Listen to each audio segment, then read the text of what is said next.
Hello, YouTubers, and welcome to Level-Headed News. This is your host, Brenda. This is the final episode I have for you this morning. There are 3 articles in this episode. The URLs are in the description of this video for your convenience. The first one I have here is off of victoriataft.com, and it says, Travesty. Portland judge.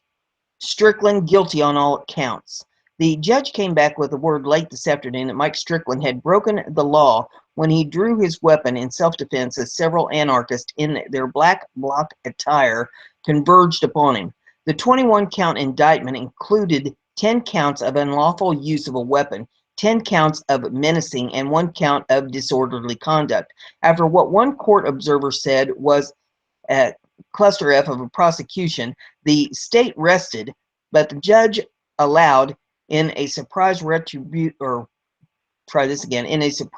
rebuttal witness that had not been vetted by the defense to counter the defendant's use of force witness. While there are many appealable aspects of this trial, this is a huge blow. Strickland was in shock at the verdict by the judge, and the shock of this travesty of justice will continue to sink in the coming days.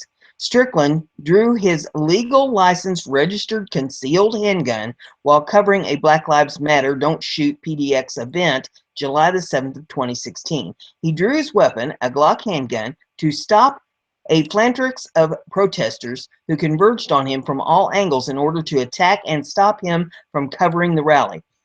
He swept the black bloc attired mob with his gun without his finger on the trigger to stop the threat. It worked long enough for him to get back away from the mob.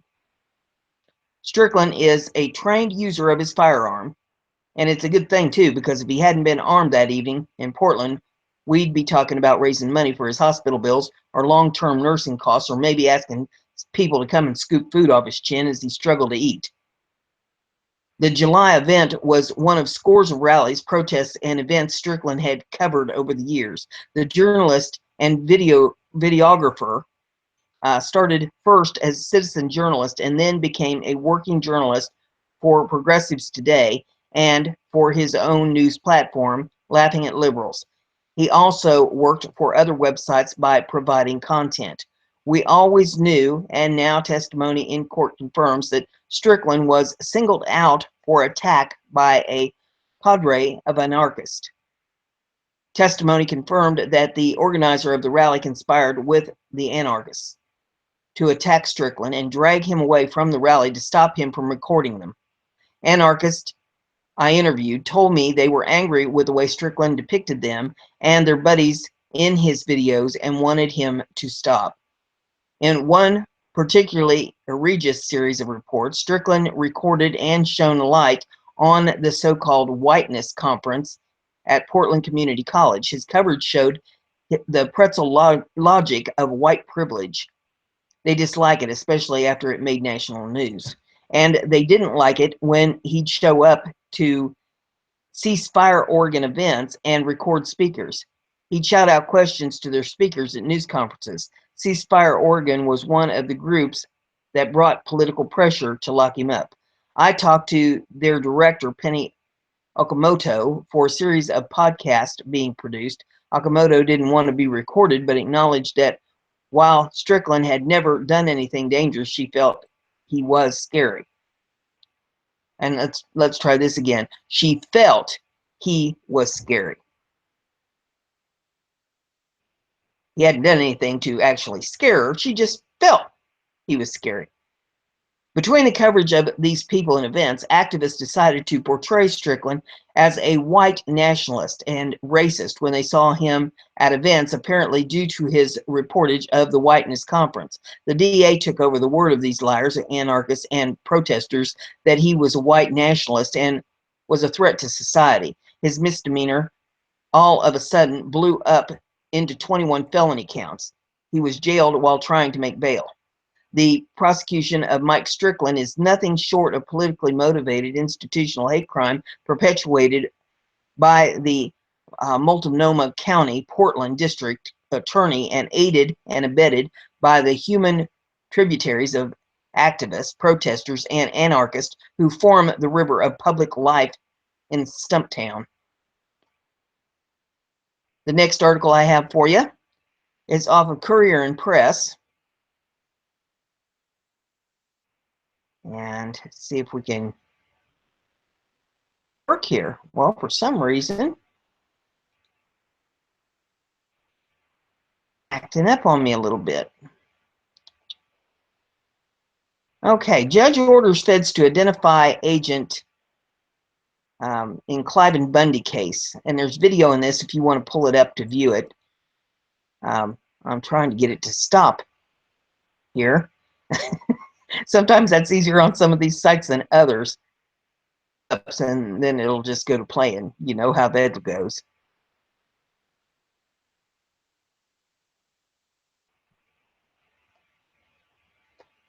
Well, for goodness sakes, come on. Most airline credit cards only let you use. There we go. Got it now. Well, I got the video stopped. Now let's see if I can get the article to cooperate with me. It's out of Phoenix. Federal judge in Las Vegas ordered prosecutors in the Bundy Ranch standoff trials to turn over an investigative report accusing key government witnesses of wrongdoing. Judge Gloria Navarro denied motions to dismiss charges against 17 defendants who claimed the government withheld evidence by concealing misconduct allegations against the federal agents in charge of operations during the 2014 standoff. Navarro said prosecutors had a duty to release a full copy of a report by the Department of Interior's Office of the Inspector General naming the agent, calling it material evidence that could be used to impeach the government's witness. The OIG report details several violations of federal ethics regulations, misuse of government property, misuse of government position, and lack of candor when interviewed. Navarro wrote in a ruling Wednesday, at a minimum, defendants may use this alleged misconduct on cross-examination to impeach the agent. Again Thursday in the first of 3 trials against ranchers and militia members accused of conspiracy when they took up arms in 2014 to stop Bureau of Land Management officials from seizing cattle owned by Nevada rancher Clive and Bundy. The Inspector General's report made public January the 30th did not name the agent, but attorneys for the defendants said it contained enough details to positively identify him as Dan Love, the BLM special agent in charge of Utah and Nevada between 2012 and 2015. Lawyers in court Thursday briefly discussed whether Love would be called to testify, although prosecutors suggested they might not use him as a witness. They mentioned Love several times and showed jurors a slide with his picture from the standoff. This is one of those determining factors in a case. This is a significant event, Las Vegas lawyer Brett Whipple said Thursday afternoon. We should have had this information years ago. Since Clive and Bundy, who is scheduled to go on trial with the second group of defendants 30 days after the first trial ends. He said the report could be used to show Love's pattern and practices of He said federal investigators for years have been aware of Love's wrongdoing and chose to hide it, even as Whipple said his client and other defendants maintained Love escalated tensions at the ranch and that his aggressive behavior turned a peaceful demonstration into an armed standoff. It gives value to our concern that there was government overreach, he said. The Inspector General's report cites ethical violations that occurred in 2015 at the annual Burning Man event in northern Nevada's Black Rock Desert. Federal investigators said the agent wrongfully used his influence to obtain benefits for himself and his family members at Burning Man, abusing law enforcement resources, and intimidated other BLM staff to keep quiet about his conduct. They also accused the agent of manipulating BLM hiring practices to help a friend get hired.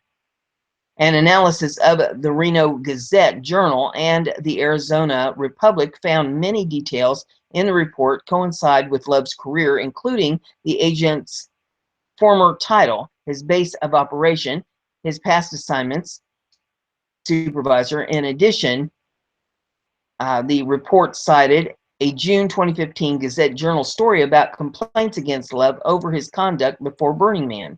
Love has not responded to repeated phone messages left in his office and on his cell phone. The U.S. Attorney's Office and Bureau of Land Management officials in Washington, D.C. have declined to comment. The Bundy trials represent one of the West's most high-profile land use cases, which erupted in 2014 when armed ranchers and militia members mounted a 6-day standoff against the BLM officials during the Battle of Bunkerville. For 2 decades, the BLM repeatedly ordered Bundy to remove his cattle from federal lands near his ranch about 80 miles north of Las Vegas on Interstate 15. The BLM obtained a court order in 2014 to seize Bundy's cattle as payment for more than $1 million in unpaid grazing fees. In April, the BLM, led by Love, implemented a roundup of 1,000 head of Bundy's cattle ranging on public land. Bundy issued a social media battle cry. Hundreds of supporters, including members of several militia groups, streamed to the ranch from several western states, including Nevada, Arizona, Idaho, and Oklahoma. Pictures of prone figures on overpasses citing long rifles at BLM agents in a dusty wash below galvanized the public and brought international awareness to the feud over public lands.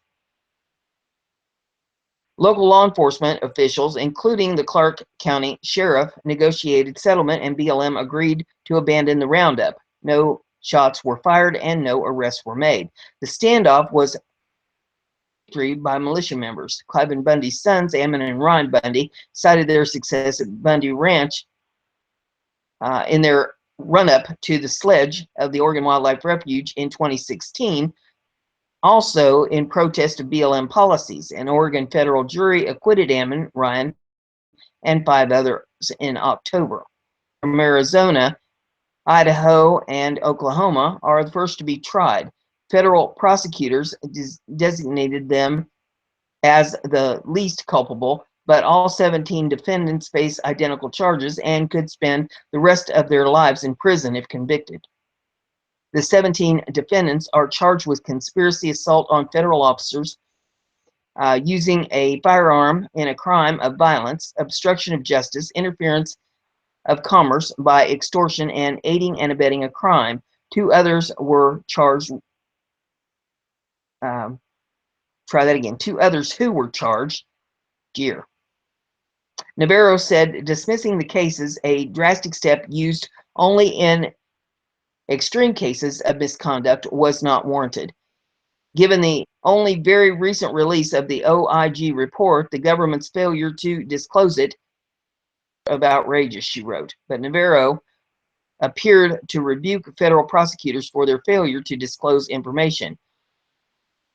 To the extent defendants seek disclosure of the personnel records of other federal agents, Navarro wrote, the court reminds the government that it has a continuing duty to inspect for material information the personnel records of the federal law enforcement officers who will testify at trial.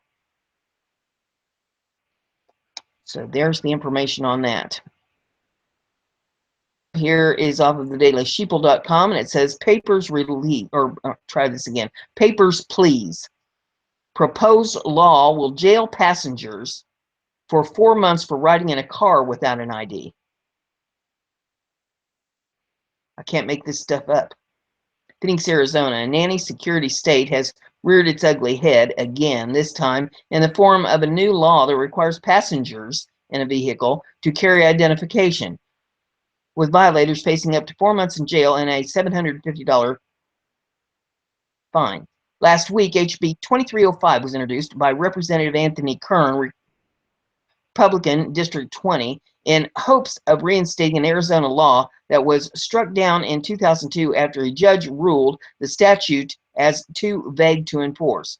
Currently, Arizona law requires only the driver of the vehicle to carry identification. The new law would require passengers in the vehicle to have evidence of identification, with failure to do so resulting in a misdemeanor charge, which allows for penalty of up to 4 months in jail.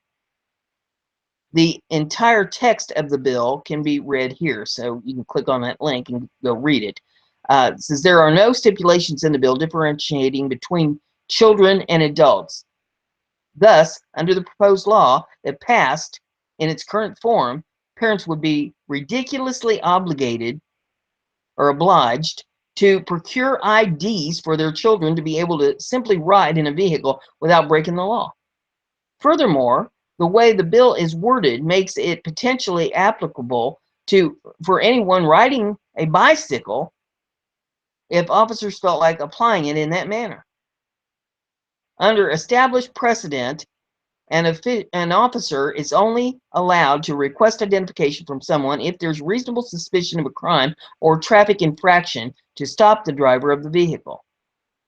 Representative Kern attempted to justify this absurd law by stating police officers need to know who they are talking to. We wanted to clarify it in statute for passengers also, in reference to a previous court ruling that negated the old passenger ID law, which resulted in dropping a possession of drug charges for a suspect who was arrested as a passenger for not having a valid ID and was not wearing a seatbelt.